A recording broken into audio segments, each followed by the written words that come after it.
जहारा के दिन पूरे हो चुके। वो जिससे पंगा ले रही थी उसे नहीं पता कि उसका जो होने वाला ससुर है वो कोई आम आदमी नहीं है। इसी के चलते हुए वो जहारा का केस जो है उल्टा जहारा पर ही डाल देता है। अब जहारा चाल चलने की कोशिश करती है। वो कहती है कि समर्थ को किसी तरह से बचा लो और मेरा उसका यकीन बढ़ जाएगा। इसी के साथ वो अब इसका यकीन नहीं करने वाला। जैसे ही जेल से रिहा होता है साथ में शाहजहां और उसकी बीवी को भी साथ में घेर लेते हैं और गार्ड्स के सामने उनको हाथ मजबूर कर देते हैं जोड़ने पर। और दूसरी तरफ जो वकील है उनका वो इस केस को खारिज करवा देता है और दूसरी तरफ वो शाहजहां से और इसके साथ जहारा से जो किया हुआ वादा था उसको भूल जाता है और दूसरी तरफ जुलेखा के बाप से पैसे लेकर उसी केस को उल्टा शाहजहां के साथ जहारा पर डाल देता है कि ये दोनों ने मिलकर कत्ल किया था।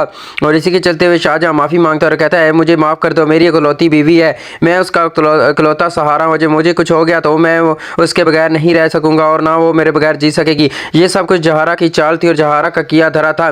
पर इसी के साथ वकील कहता है कि हम नोटों पर बातों करने वाले लोग हैं, हम किसी की नहीं सुनते, अब तुम्हारी किस्मत हो। इसी के साथ जहारा जुलेखा के बाप के पाँव भी पड़ती है, उसके पाँव भी पकड़ती है। पर इसी के साथ वो कहता है कि तुमने जितने जुल्म करने थे कर लिए, अगर तुम अब इसी के साथ अपनी ज़िंदगी को जेल में गुजारना चाहती हो तो दूसरी तरफ समाज के सामने कुछ मत बोलना। इसी के साथ वो कहता है कि अगर तुम चाहती हो कि तुम बाहर ज़िंदगी गुजारो तो फिर से तुम्हें समाज पर केस करना होगा और उसे जेल में भिजवाना होगा, क्योंकि जुलेखा का बाप अपनी बेइज्जती का बदला लेना चाहता है। क्योंकि जिस बेइज्जती को उसने कई साल पहले किया था, 10 साल पहले जुलेखा को जलील, अब वो इसी के साथ जहारा के शौहर को जलील करना चाहता है। जहारा अब सिर्फ गिड़गिड़ा सकती है या फिर माफ़ी मांग सकती है, क्योंकि अब उसके लिए कोई और ऑप्शन बचे ही नहीं है। साथ में शाहजहां और उसकी बीवी फ्री में फंस गए हैं। उन्हें नहीं पता था कि जहारा कितने बुरे काम है जिसकी वजह से उन पर भी मुश्किलात आ जाएंगी। अब वो भीख मांग रहे हैं इनसे अपनी ज़िंदगी की, पर वो ऐसी भीख को कबूल नहीं कर रहे। दोस्तों आने वाले एपिसोड्स में आप देखेंगे,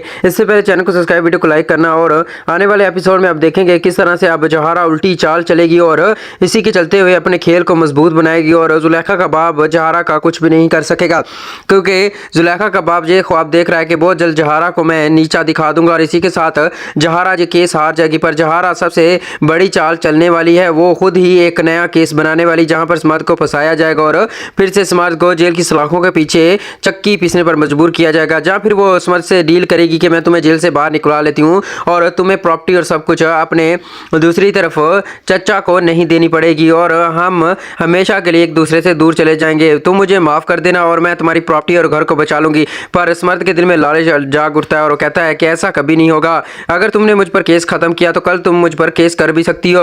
इसी के चलते हुए वो कहती है कि ऐसा नहीं हो सकता, क्योंकि अगर तुम्हें मुझ पर यकीन नहीं तो तुम मुझसे स्टाम्प करा सकते हो।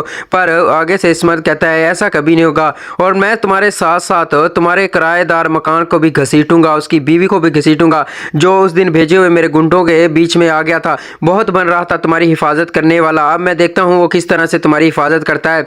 2 बुलेट्स लगी नहीं और उसकी आंखों में आंसू भर है। बीवी उसकी गिड़गिड़ा कर उससे घर छोड़ने की डिमांड कर रही है। तुम क्या समझती हो कि मैं कोई आम शख्स हूँ? तुम्हें नहीं पता है कि मेरा चचा कौन है और इस शहर का वो दादा है। अगर उसे पता चल गया कि तुम मेरे पास अभी ये डील लेकर आई हो तो वो तुम्हें जिंदा नहीं छोड़ेगा। दोस्तों चैनल को सब्सक्राइब, वीडियो को लाइक करना और कॉमेंट सेक्शन में बताना कि ड्रामा आपको कैसा लगता है जहारा।